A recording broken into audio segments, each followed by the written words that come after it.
हाँ तो प्यारे बच्चों, आज मैं लेके आया हूँ आपको क्लास 10th का फिजिक्स का इलेक्ट्रिसिटी चैप्टर्स। फिजिक्स में इलेक्ट्रिसिटी चैप्टर बहुत इंपॉर्टेंट चैप्टर है। जैसे आपके क्लास 12th में जाओगे, बहुत सारे बच्चे क्लास 12th में साइंस में जाएंगे, तो सेम जो 10th के कंसेप्ट है वहाँ पे 12th में काम आएगा। और जो आपके 9th का जो फिजिक्स आपने जो लोअर क्लास में पढ़ा है वो कहाँ पे काम में आएगा, आपको 11th क्लास में आएगा। तो इलेक्ट्रिसिटी चैप्टर्स के स्टार्टिंग पॉइंट है, बहुत ही मजेदार है, शानदार टॉपिक है, बहुत ही मजा आएगा बच्चों पढ़ने में और एकदम जोरदार जबरदस्त पढ़ेंगे।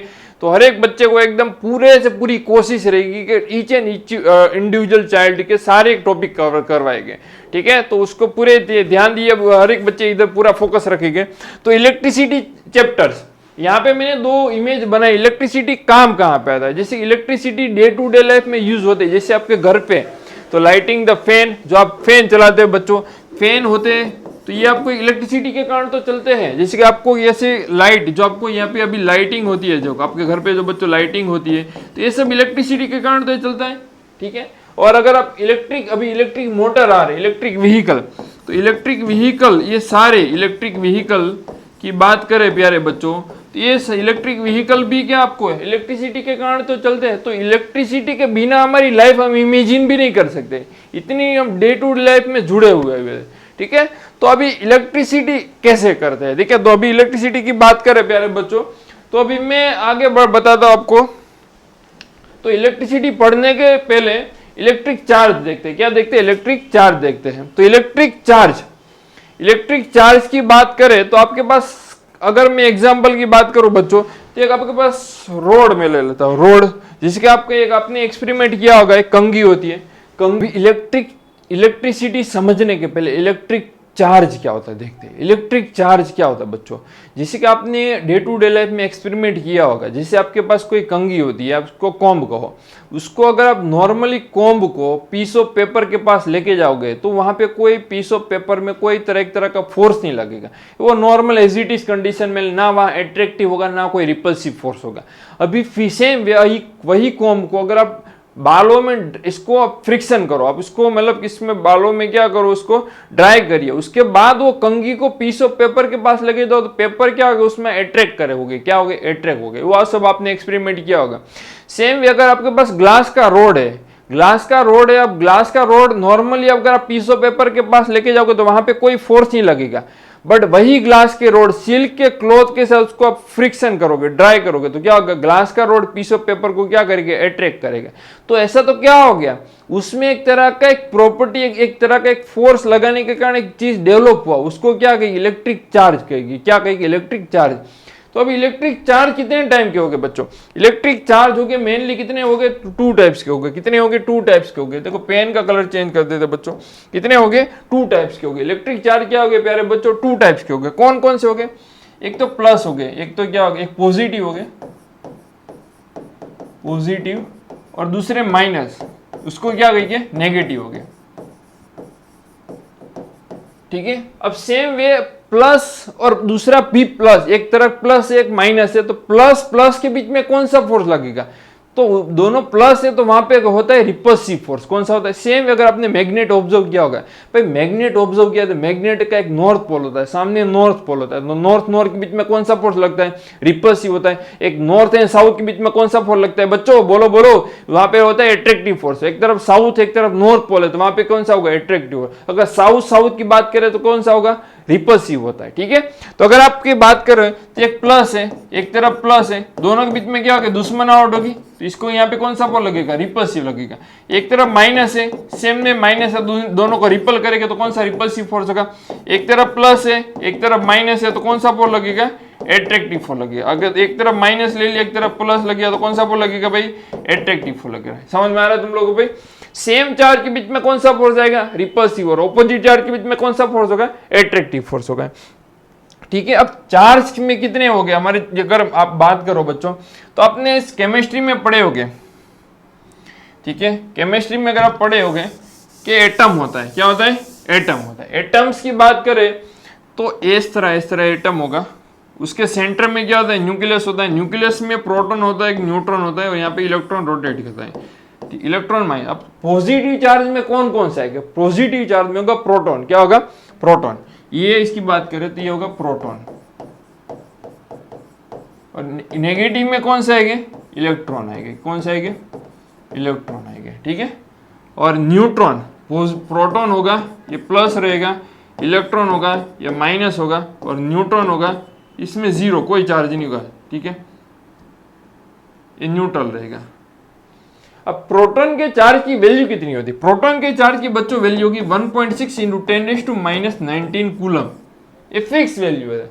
सेम वे अगर इलेक्ट्रॉन की बात करें तो उसकी वैल्यू इतनी होती है, और क्या होगी, माइनस में, -1.6 इंटू 10⁻⁻19 कूलम, ठीक है। और न्यूट्रॉन की बात करें तो उसमें कोई चार्ज नहीं होगा, जीरो कूलम, यूनिट होता है कूलम, ठीक है। तो सेम चार्ज के बीच में कौन सा फोर्स लग रहा है यहाँ पे, रिपल्सिव। ऑपोजिट चार्ज के बीच में कौन सा फोर्स लग रहा है, एट्रैक्टिव फोर्स लग रहा है। प्रोटॉन के चार्ज की वैल्यू कितनी होगी बच्चों, 1.6 इंटू 10⁻⁻19 कूलम।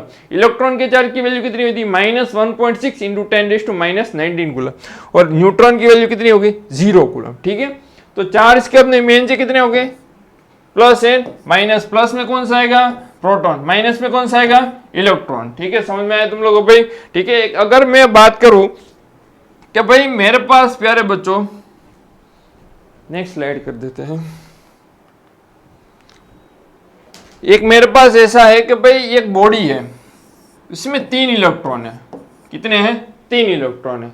अब ये बॉडी का चार्ज बताओ, तो इसमें एक का चार्ज की वैल्यू कितनी होती है, 1.6 इंटू 10⁻⁻19 कूलम होता है एक इलेक्ट्रॉन की। ऐसे कितने इलेक्ट्रॉन है, 3 इलेक्ट्रॉन है, तो इसका चार्ज की वैल्यू कितनी होगी, 4.8 मल्टीप्लाई 10⁻⁻19 कूलम, ये हो जाएगा, 3 इलेक्ट्रॉन की बात करें, ठीक है। अगर इधर मैं बात करूं बच्चों, इसमें मेरे पास कोई एक बॉडी में 5 इलेक्ट्रॉन है, मान लो कितने हैं, 5 इलेक्ट्रॉन है, तो ये बॉडी का चार्ज क्या होगा, तो Q बराबर 5 मल्टीप्लाई एक इलेक्ट्रॉन का चार्ज, तो क्या होगा 5 मल्टीप्लाई क्या होगा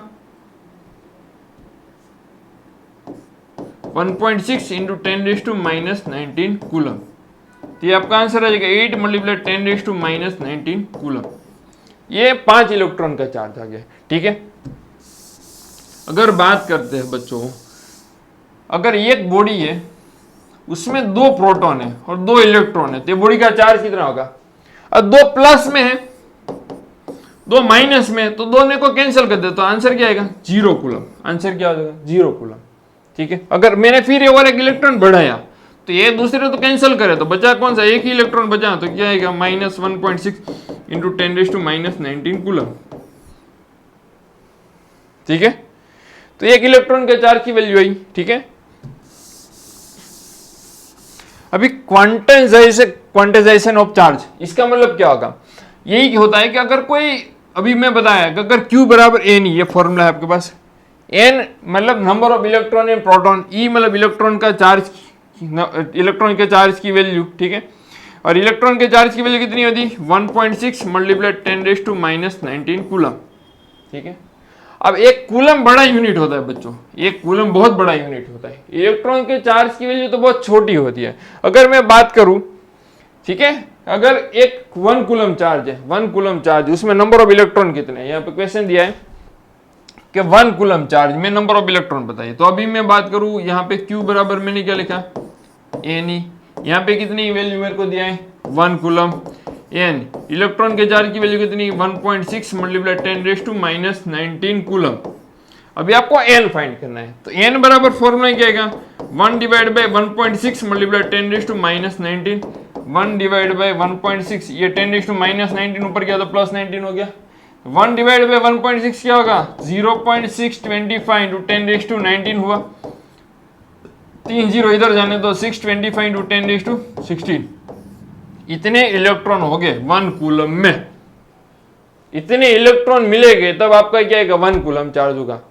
समझ में आ रहा है। अगर और एक एग्जांपल लूं मैं, अगर मैं प्यारे बच्चों और एक एग्जांपल लूं, अगर मेरे को दिया है भाई Q बराबर 5 कूलम है, 5 कूलम में नंबर ऑफ इलेक्ट्रॉन बताइए, तो कैसे करेंगे, Q बराबर क्या ले लेंगे, Ne, Q की जगह क्या ले लेंगे 5, इलेक्ट्रॉन की जगह क्या है 1.6 मल्टीप्लाई 10⁻⁻19 हो जाएगा, n बराबर क्या आएगा 5 डिवाइड बाय 1.6 इंटू 10⁻⁻19, तो 5 डिवाइड बाय 1.6, ये 10⁻⁻19 हो गया, ऊपर क्या हो गया, ठीक है। तो 5 इसको 1 बाय 1.0.625 इंटू 10⁻⁻19, तो 5 इंटू 6 25 इंटू 10⁻16।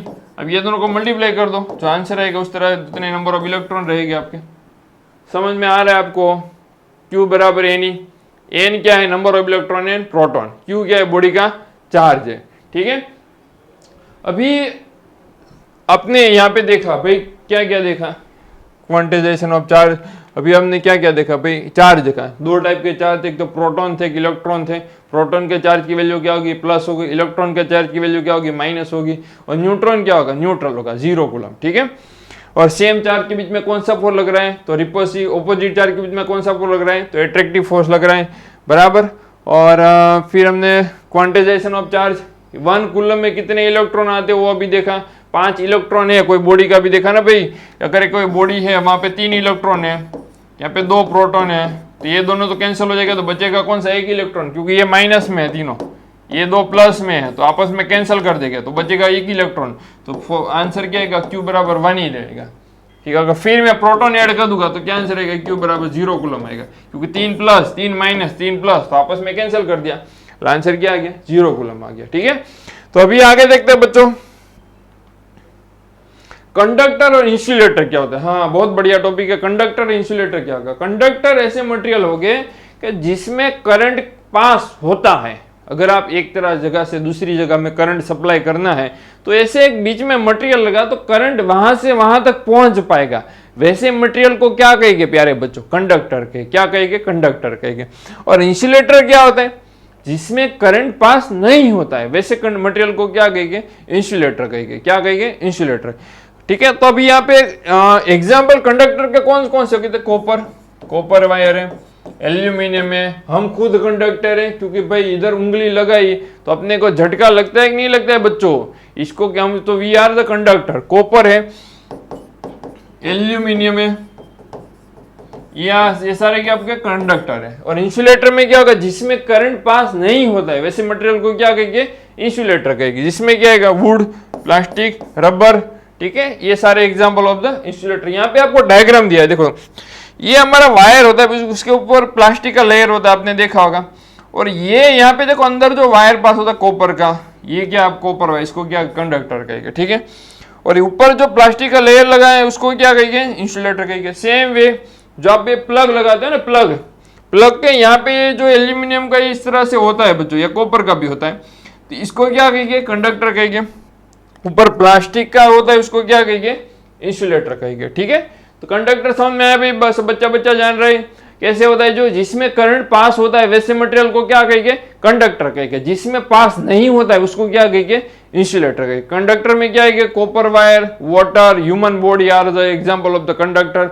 इंसुलेटर में क्या है? प्लास्टिक, रबर, वुड, ये all are example of the insulator. ठीक है, तो कंडक्टर, इंसुलेटर सबको समझ में आ रहा है। और ये करंट पास होता कैसे है? तो आपका यहाँ पे जो मैंने एटम्स बताया था, सेंटर में क्या था? प्रोटॉन था, न्यूट्रॉन था, इलेक्ट्रॉन यहाँ पे हमारे क्या थे? रोटेट करते रहते थे। तो ये फ्री इलेक्ट्रॉन होते हैं, ये फ्री इलेक्ट्रॉन होते हैं। उसके कारण तो करंट पास होता है। ये इलेक्ट्रॉन्स यहाँ पे अट्रैक्टिव फोर्स यहाँ पे कम होता है, हम इसके ये इलेक्ट्रॉन फ्री होते हैं, इसके कारण करंट का फ्लो होता है। ठीक है, तो जिसमें फ्री इलेक्ट्रॉन होते हैं वैसे मटेरियल को क्या कहेंगे? कंडक्टर। इसके कारण तो करंट पास हो रहा है ना। और जिसमें इलेक्ट्रॉन फ्री इलेक्ट्रॉन नहीं है वो आप केमिस्ट्री में डीप में पढ़ सकते हैं, और जिसमें नहीं है उसको क्या कहेंगे? इंसुलेटर। ठीक है, उसके कारण करंट पास नहीं हो रहा है। ठीक है, तो अभी हमने देखा भाई बच्चों, आगे देखते हैं। अभी यहाँ पे आपको डायग्राम दिया है, देखो करंट यहाँ पास हो रहा है, करंट पास हो रहा है। अभी देखो होता है ऐसे, जो आपका यहाँ पे जो कोई भी होता है बच्चों, डीपली समझाता हूँ, चलो आगे वाली स्लाइड में।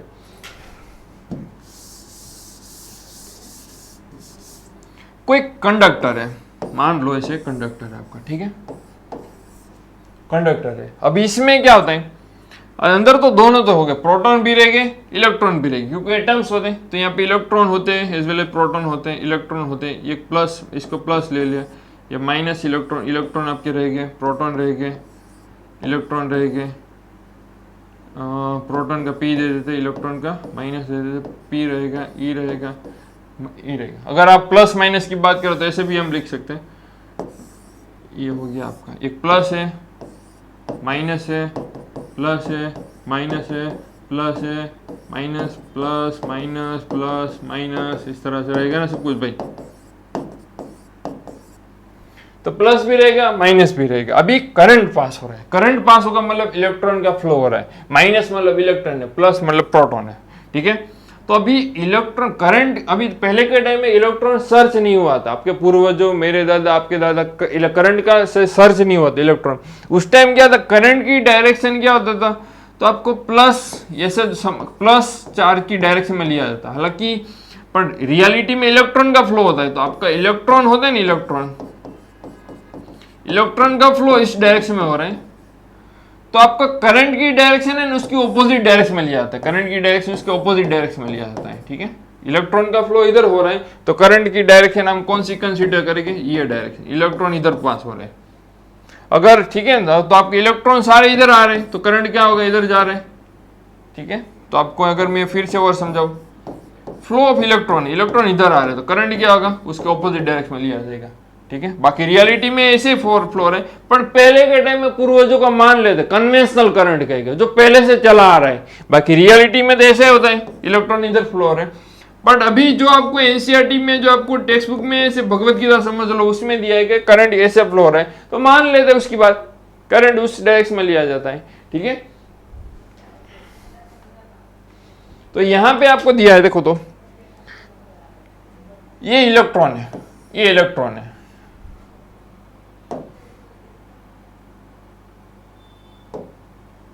ये आपके क्या है, इलेक्ट्रॉन है। तो देखो करंट फ्लो, आपका करंट कैसे जा रहा है, करंट की डायरेक्शन इधर है, ऐसा आई है, और इलेक्ट्रॉन क्या फ्लो हो रहा है, इधर फ्लो हो रहे, फ्लो ऑफ इलेक्ट्रॉन इधर है, तो फ्लो ऑफ इलेक्ट्रॉन इधर है, करंट का आपका यहाँ पे ये डायरेक्शन में है, ठीक है।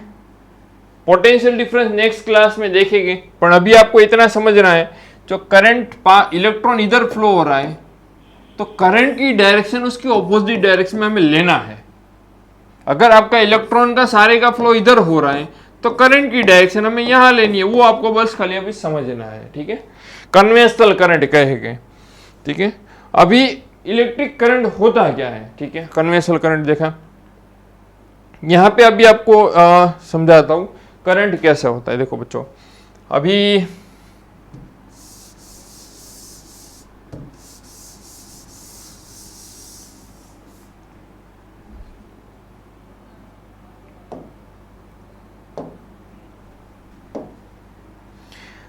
अब देखो, कंडक्टर ऐसा था बच्चों, यहां पे, ये मजा नहीं आ रहा है, आगे वाली स्लाइड ले लेते हैं।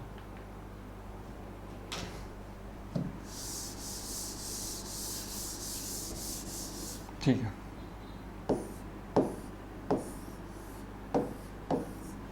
अब इलेक्ट्रॉन का फ्लो बच्चों ऐसे हो रहा है, इलेक्ट्रॉन ऐसे फ्लो हो रहे हैं,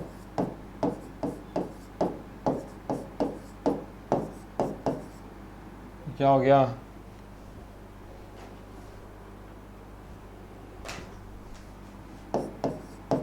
इलेक्ट्रॉन सारे इधर फ्लो हो रहे हैं, तो हम करंट कहां लेंगे, करंट इधर डायरेक्शन में लेंगे। तो करंट होता क्या, अगर ये क्रॉस सेक्शन एरिया मैंने सपोज कर दिया, ये क्रॉस सेक्शन एरिया में से कितने इलेक्ट्रॉन पास हो गए, समझो बच्चों 10 इलेक्ट्रॉन पास हुए, कितने, 1 सेकंड के अंदर 10 इलेक्ट्रॉन यहां से पास हो गए 1 सेकंड के अंदर, तो करंट क्या होगा, तो करंट होता है, ये कोई क्रॉस सेक्शन एरिया सपोज करते हैं, कोई भी एक क्रॉस सेक्शन एरिया में से कितने चार्ज पास हुआ, ये चार्ज कितना, 10 इलेक्ट्रॉन मतलब क्या आएगा, 10 मल्टीप्लाई 1.6 मल्टीप्लाई 10⁻⁻19 हो जाएगा, डिवाइड भी 1 सेकंड में, तो टाइम से डिवाइड कर देना है, ठीक है। तो ये दोनों अगर आप सिंप्लीफाई करोगे इसको, तो 16 मल्टीप्लाई 10⁻⁻19, ऊपर टाइम का चार्ज का यूनिट कूलम, नीचे सेकंड, तो कूलम पर ये करंट आ गया। तो कोई भी क्रॉस सेक्शन एरिया में से कितना चार्ज पास हुआ, क्यू चार्ज पास हुआ, कितने टाइम में, टी टाइम में, इसको क्या कहेंगे, इलेक्ट्रिक करंट कहेंगे। समझ में आ रहा है, इलेक्ट्रिक करंट को कैसे डिनोट करेंगे बच्चों, आई से, कैसे करेंगे, आई से। चार्ज का यूनिट क्या होता है, कूलम, टाइम का यूनिट क्या होगा, सेकंड, तो कूलम पर सेकंड, और दूसरा यूनिट क्या होगा, एम्पियर, क्या होगा, एम्पियर। और समझते हैं, देखो अच्छे से और क्लियर होगा अभी। फिर से कोई एक कंडक्टर आपको दिया है ऐसे, ठीक है, अब इलेक्ट्रॉन इधर फ्लो हो रहे, अभी मान लो इलेक्ट्रॉन इधर पास हो रहे, तो कोई क्रॉस सेक्शन एरिया सपोज करो, उसमें से कितना चार्ज पास हो, क्यू चार्ज पास हो, कितने टाइम में, टी टाइम में, तो क्यू बाई टी उसको क्या कहेंगे, इलेक्ट्रिक करंट कहेंगे। तो इसका फॉर्मूला होगा आई इक्वल टू क्या होगा बच्चों, Q by T. I equal to charge का यूनिट क्या होगा बच्चों, कूलम, टाइम का यूनिट क्या आएगा, सेकंड, तो कूलम पर सेकंड, और दूसरा यूनिट क्या होगा, एम्पियर। ठीक है, तो कूलम बाय ऐसे होगा, कूलम पर सेकंड। तो इलेक्ट्रिक करंट की डेफिनेशन लिखनी हो तो क्या होगा, तो rate of flowing charge, rate मतलब उतने कितने टाइम में कितना चार्ज पास हो रहा है, the rate of flowing charge, charge flow होने का रेट, उसको क्या कहेंगे, इलेक्ट्रिक करंट कहेंगे। तो यहाँ पे क्या होगा, क्यू चार्ज टी टाइम में, तो क्यू बाई टी उसको क्या कहेंगे, इलेक्ट्रिक करंट कहेंगे। यूनिट क्या हो गया, एम्पियर, क्या हो गया, एम्पियर। ठीक है, अभी थोड़ा क्लियर होता होगा। देखिए अभी तो रेट ऑफ फ्लोइंग चार्ज इसको इलेक्ट्रिक करंट, फॉर्मूला दिया है equal to Q by T. Charge का यूनिट क्या होगा बच्चों, कूलम, नीचे टाइम का यूनिट सेकंड, और दूसरा एम्पियर भी लिखेंगे, क्या लिखेंगे, एम्पियर लिखेंगे। ठीक है, ओके। अभी देखो यहाँ थोड़ा विजुअलाइज करवाने की कोशिश किया है। तो इलेक्ट्रॉन है, ठीक है, मान लो इलेक्ट्रॉन पास ऐसे हो रहे, तो इलेक्ट्रॉन ऐसे पास हो रहे, क्यू समझ लो, कितने ये क्रॉस सेक्शन एरिया में, ये क्रॉस सेक्शन एरिया में से क्यू इलेक्ट्रॉन टी टाइम में से निकल गए, उसको क्या कहेंगे, इलेक्ट्रिक करंट। ठीक है, अब कुछ टाइम के बाद समझो इतने इलेक्ट्रॉन आपके निकल गए, उसके लिए 10 सेकंड लगा। यहाँ पे आप गिन लो, जो भी समझो बच्चों 20 कूलम पास हुआ, कितने, 10 सेकंड के, तो 20/10 आंसर क्या आएगा, 2 एम्पियर। ठीक है, I equal to Q by T, the rate of flowing charge इसको इलेक्ट्रिक करंट। अब करंट बहुत बड़ा एम्पियर यूनिट होता है, हम इसको अगर कभी कभी क्वेश्चन में मिली एम्पियर दिएगा, तो मिली बराबर होगा 10⁻³ एम्पियर। कन्वर्ट कर देने का बच्चों, 1 माइक्रो एम्पियर दिया है, उसको भी कन्वर्ट कर देने का 10⁻6 एम्पियर, फिर क्वेश्चन सोल्व कर देने का। ठीक है, अभी करंट को मेजर करने के लिए कौन सा इंस्ट्रूमेंट होता है बच्चों, ए मीटर होता है। कैसे, आपको यहाँ पे डायग्राम दिया ए मीटर का।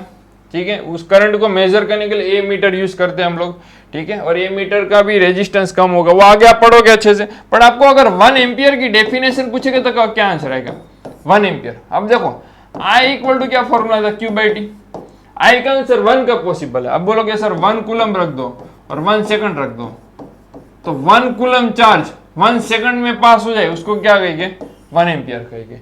अगर 1 कूलम चार्ज 1 सेकंड में पास हो जाए, उसको क्या कहेंगे, 1 एम्पियर कहेंगे। सब बच्चा जान रहा है। ठीक है, तो 1 कूलम चार्ज अगर 1 सेकंड में पास हो रहा है, उसको क्या कहेंगे, 1 एम्पियर कहेंगे। ठीक है, तो I equal to Q by T, 1 का आंसर कहेंगे, इसको भी 1 ले लो, नीचे भी 1 ले लो, 1/1 आंसर क्या आएगा, 1 एम्पियर।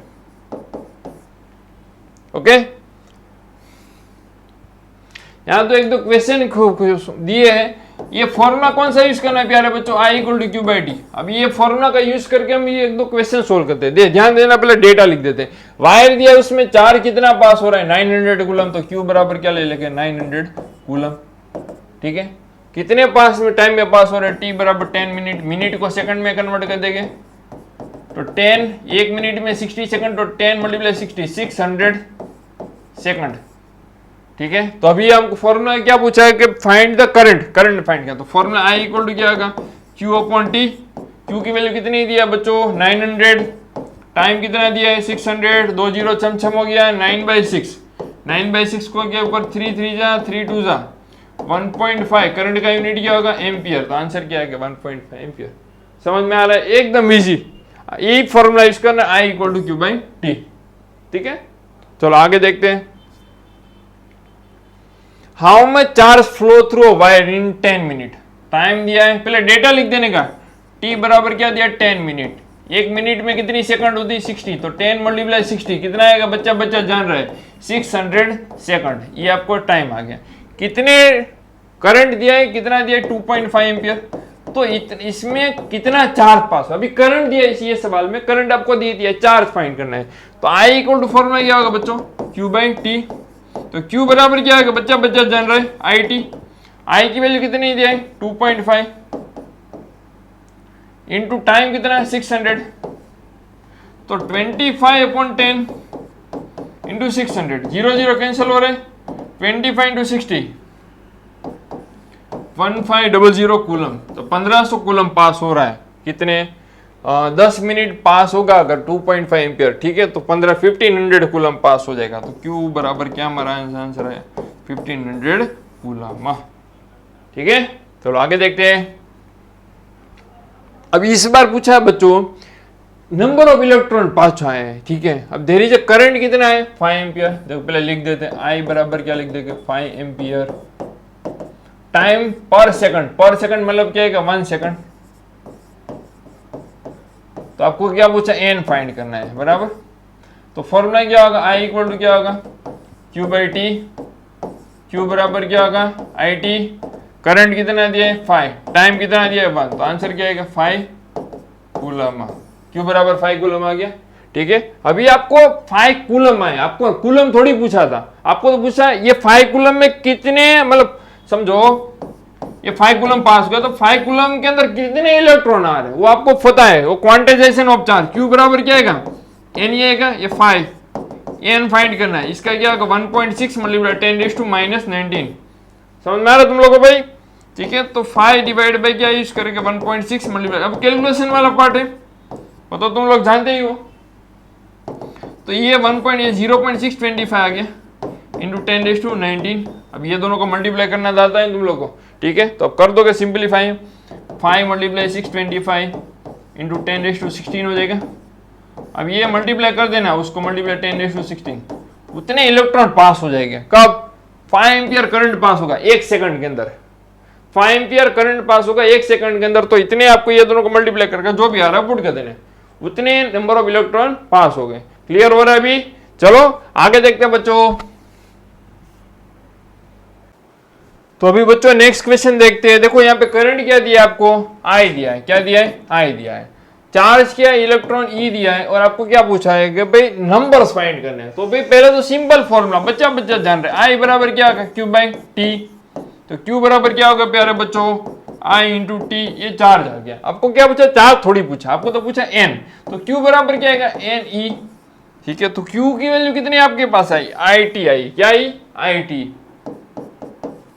और N इलेक्ट्रॉन का चार्ज की वैल्यू कितनी E, तो N बराबर क्या आएगा प्यारे बच्चों IT अपॉन E। ये आंसर आ गया, नंबर ऑफ इलेक्ट्रॉन पास हो रहे हैं, ठीक है। तो I करंट दिया था, ये इलेक्ट्रॉन का चार्ज दिया था, और नंबर्स पूछे थे। तो Q बराबर IT, और इस तरह से N फाइंड किया। इंपॉर्टेंट सवाल था, चैलेंजर क्वेश्चन था, ठीक है। अभी सब हो गया। देखो एक बार क्विक रिवीजन कर देते बच्चों, क्लियर होगा आपको। देखो तो यहाँ पे इलेक्ट्रिसिटी बेसिक बात किया, अब सब बच्चा जान रहा है। चार्ज कितने हो गया, एक तो प्लस हो गया एक माइनस होगा। सेम चार्ज के बीच में कौन सा फोर्स लगेगा रिपल्सिव। ऑपोजिट चार्ज के बीच में कौन सा फोर्स आएगा एट्रैक्टिव आएगा। दो टाइप के चार्ज हो गए प्लस एंड माइनस। प्लस में कौन सा आएगा प्रोटॉन होगा। प्रोटॉन के चार्ज की वैल्यू कितनी होगी 1.6 मल्टीप्लाई 10⁻⁻⁹ कूलम। इलेक्ट्रॉन के चार्ज की वैल्यू कितनी -1.6 मल्टीप्लाई 10⁻⁻⁹ कूलम। न्यूट्रॉन क्या होगा न्यूट्रल होगा 0 कूलम आ जाएगा, ठीक है। अच्छा फिर हमने एग्जाम्पल देखा भाई कॉम्ब वाला, अट्रैक्ट करता है पीस ऑफ पेपर बिकॉज वहां पे चार्ज डेवलप होते हैं। सेम वे प्लास्टिक का आपका ग्लास का रोड था, उसको सिल्क के क्लॉथ के साथ रब किया, उसके बाद भी वो अट्रैक्ट कर रहा है बिकॉज ऑफ चार्ज डेवलप होता है, ठीक है। फिर क्वांटाइजेशन ऑफ चार्ज आपको देख बताया भाई 3 इलेक्ट्रॉन हो गए तो Q बराबर 3, 5 इलेक्ट्रॉन हो तो Q बराबर 5। अगर 5 इलेक्ट्रॉन है सामने 5 प्रोटॉन रख दो तो क्या होगा न्यूट्रल हो जाएगा, ठीक है। तो Q बराबर N क्या है नंबर ऑफ इलेक्ट्रॉन है, प्रोटॉन इलेक्ट्रॉन मतलब चार्ज की वैल्यू उसकी। उस तरह से आपको कोई भी एटम या कोई भी चार्ज में कितने नंबर ऑफ इलेक्ट्रॉन है फाइंड कर सकेंगे, ठीक है। फिर हम ये क्या देखा था भाई इलेक्ट्रिक करंट I बराबर कंडक्टर इंसुलेटर, कंडक्टर जिसमें करंट पास होता है वैसे मटेरियल को कंडक्टर इंसुलेटर मतलब जिसमें करंट पास नहीं होता है, ठीक है। और उसके बाद इलेक्ट्रिक करंट I बराबर Q बाई टी। इलेक्ट्रॉन का चार्ज, इलेक्ट्रॉन का फ्लो इधर हो रहा है तो करंट का फ्लो उसके ऑपोजिट डायरेक्शन में होगा बच्चों, ये याद रखना है आपको। अगर इलेक्ट्रॉन का फ्लो इधर हो रहा है तो करंट का फ्लो इधर होगा, ये भी याद आपको रखना है, ठीक है। तो I बराबर Q बाई टी कर दिया, अब 2-3 न्यूमेरिकल्स कर दिया, बहुत ही आसान। चलो बच्चों अभी क्लियर होगा, मेरी पूरी कोशिश किया है। अगर आपको जरा सा भी कोई लगे तो आगे के वीडियो में अभी नेक्स्ट स्लाइड में अपलोड करूंगा नेक्स्ट सवाल से, तक है तब तक धन्यवाद।